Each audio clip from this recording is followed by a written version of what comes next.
Lanka has witnessed massive protests as anger over the government's mismanagement of the country's economic crisis. Sri Lanka में आज ऐसी स्थिति आ गई है कि गैस से लेके चावल, आटा, दाल जैसी रोजमर्रा की चीजों की कीमत आसमान छू रही है और पूरे देश में इमरजेंसी कर्फ्यू लगाने तक की नौबत आ गई है। श्रीलंका के पास केवल $700 मिलियन बचे हैं, उससे वह केवल एक महीने के लिए पूरे देश के लिए की चीजें खरीदी जा सकती है और महंगाई की वजह से लोग रोड पर उतरकर भ्रष्टाचार के खिलाफ प्रदर्शन कर रहे हैं और देश के प्राइम मिनिस्टर को रिजाइन करने की मांग कर रहे हैं। ऐसा क्या हुआ श्रीलंका के पास कि देश में फूड क्राइसिस तक की नौबत आ गई और बड़े बड़े नेता रिजाइन करने के कगार में भी आ गए। ऐसी कौन कौन सी गलतियां थी जिसकी वजह से आज श्रीलंका इस हालत में आ गया कि लोगों के ऊपर आंसू गोले गिराने पड़े और इमरजेंसी घोषित करना पड़ा। अगर हम कुछ साल पहले श्रीलंका के पॉलिटिशियन के ऊपर नजर डाल कि श्रीलंका के पॉलिटिशियन कितना भ्रष्टाचार कर रहे हैं और उनके ऐसे कौन से कदम थे जो श्रीलंका को आज इस मोड़ पर लाकर खड़ा कर दिया। यानी पिछले 20 साल से राजापक्सा गवर्नमेंट के परिवार के मेंबर इस देश को चला रहे हैं, जैसे कि महिंदा राजापक्सा प्राइम मिनिस्टर है और वहीं गोटाबाया राजापक्सा प्रेसिडेंट है और वहीं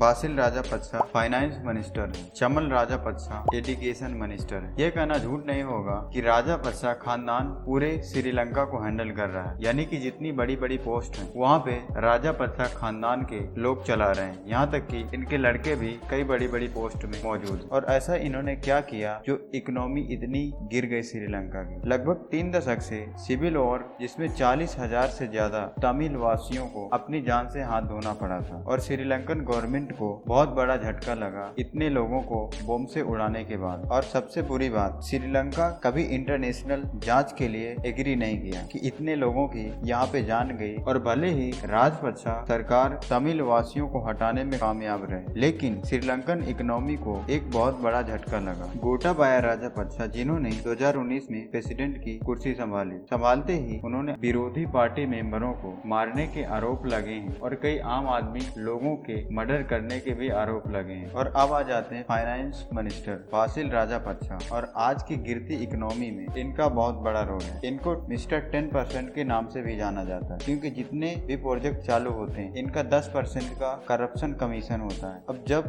कोई फाइनेंस मिनिस्टर जिस देश का 10% करप्शन से उस देश में प्रोजेक्ट चलाता हो, देश का क्या हाल हो। श्रीलंकन इकोनॉमी क्रैश करवाने में एक बहुत बड़ा रोल है। और राजपक्सा खानदान ने जब इस देश को करप्शन ले लेकर पूरा खोखला बना दिया, जब देश में कुछ नहीं बचा, तो उन्होंने देश के डेवलपमेंट करने के लिए दूसरे देशों से लोन मांगना शुरू किया। तो पहला प्रोजेक्ट था 2005 में जब उन्होंने हम्बन टोटा पोर्ट बनाने के लिए भारत और अमेरिका के पास हाथ फैलाया। अमेरिका और भारत ने यह कहकर मना कर दिया कि तुम्हारी इकोनॉमी के लिए यह पोर्ट फायदेमंद साबित नहीं होगा, ये तुम्हें रेवेन्यू कमा कर नहीं देगा, तुम इसके पैसे नहीं चुका सकते। तो इन दोनों देशों ने लोन देने से मना कर दिया और फिर श्रीलंका के प्राइम मिनिस्टर चाइना चले गए। चाइना तो यही चाहता है कि मेरे पास गरीब देश आए, मैं उनको लोन दूं और बाद में उनकी जमीन को हड़पूं, और वही किया। 1.2 बिलियन का लोन दिया और वहाँ पर काम करने के लिए जब पोर्ट बन रहा था चाइनीज लोग आकर उसे बनाया और बनाने के बाद जब पोर्ट से रेवेन्यू नहीं आया, जब लोन देने की बारी आई तो श्रीलंका ने लोन नहीं दे पाया और चाइना को 99 साल के लिए लीज में देना पड़ा और चाइना ने लीज में ले लिया। और कुछ एजेंसियों का यह भी मानना है कि लगभग $7.2 बिलियन चाइना से ले चुका है श्रीलंका, यानी कि चाइना जकड़ चुका है श्रीलंका को। श्रीलंका की लगभग 13% इकोनॉमी टूरिज्म में डिपेंड है और श्रीलंका सेकंड लार्जेस्ट एक्सपोर्टर है टी का। 2019 में टेररिस्ट अटैक के बाद इसमें कई टूरिस्ट की जान चली गई, जिससे पूरी दुनिया में श्रीलंका का बहुत नाम बदनाम किया गया और टूरिज्म बहुत ज्यादा रुक गया, जिससे श्रीलंका को बहुत घाटा लगा। पर फिर आ गया पैंडेमिक टाइम। कोरोना और टूरिज्म दोनों ठप होने के बाद श्रीलंका के जो सबसे ज्यादा इकोनॉमी में पैसा डालते थे वो इनका बंद हो गया और फिर तेजी से फॉरेन रिजर्व इनके घटने चालू हो गए। और फॉरेन रिजर्व कम होने के कारण इन्होंने केमिकल फर्टिलाइजर में अचानक बैन लगा दिया, जिससे इनकी इकोनॉमी में बहुत बड़ा इम्पैक्ट पड़ा और पूरे देश के फार्मर्स प्रोटेस्ट करने रोड पर उतर गए। और वही केमिकल फर्टिलाइजर बैन होने के बाद जहां श्रीलंका दुनिया का सेकंड लार्जेस्ट चाय एक्सपोर्टर था, वहां 30% से ज्यादा नीचे टी एक्सपोर्ट गिर गए, जिससे $1.5 बिलियन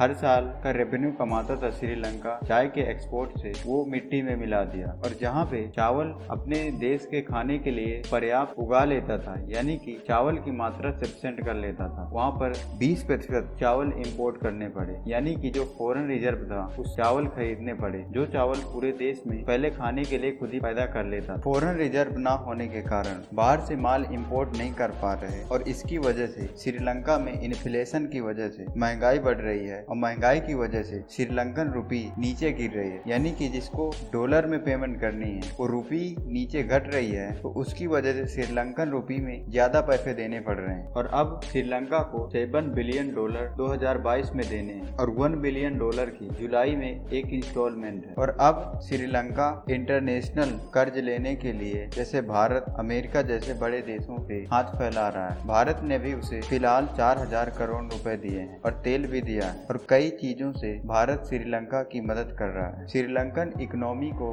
गिराने में राजपक्ष परिवार का बहुत बड़ा हाथ, क्योंकि इनके कुछ ऐसे स्टेप हैं जो श्रीलंकन इकोनॉमी को नीचे गिरा रहे हैं और पूरा परिवार मिल करके करप्शन में इन्वॉल्व है, यानी कि जो पैसा लोन से लिया गया उसे उस जगह जिस जगह लेने के लिए लोन लिया गया था वहाँ पे परफेक्टली नहीं लगाया गया, बल्कि पॉलिटिशियन उसको करप्शन में खा गए और देश का डेवलपमेंट नहीं कर पाया और लोन लेना शुरू कर दिया और लोन दे नहीं पाए। इसीलिए श्रीलंका आज इस डेप्ट के चक्कर में फंस गया और अब श्रीलंका को कैसे निकलना है प्लीज कमेंट करके बताइए। अगर आपको वीडियो अच्छा लगा हो प्लीज लाइक करो, अगर आप चैनल में नए हो तो प्लीज सब्सक्राइब करो। Thank you for watching this video.